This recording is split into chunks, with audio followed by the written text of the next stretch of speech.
the 1906 Adams-Farwell. It was built in Dubuque, Iowa by the Adams Manufacturing Company.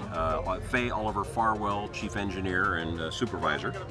Mr. Farwell loved the idea of these rotary engines. So what you have here is a 5-cylinder rotary engine that spins on its own axis. The crankshaft remains stationary and the entire crankcase rotates to drive the automobile.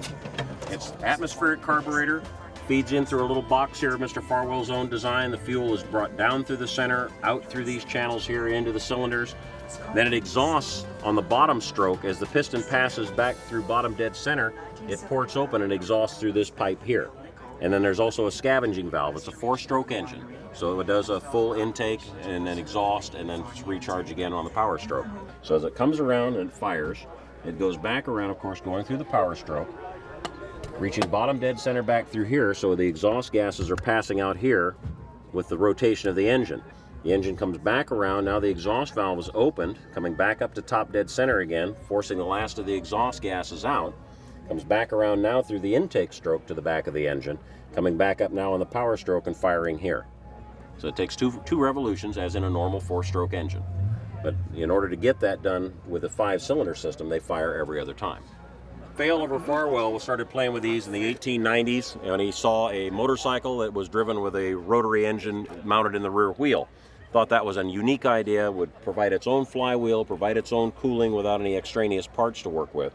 So he started experimenting with these engines. He created wooden models, I read, that he would coat with oil and mount on a drill press and then throw flour at them so he could determine how the patterns would work over the top of the cooling fins to get the optimum amount of cooling on the engine. And the engine actually runs very cool. We just shut it off here a few minutes ago, and you can touch it. You don't want to lay your hand on it, but it's not going to fry you either. I've run it for up to an hour and had the same sort of thing happen. It's just not as hot as one might think it would be for an air-cooled engine. It's 2-speed contracting band transmission, rear-wheel drive, tiller steering. just your regular old horseless carriage.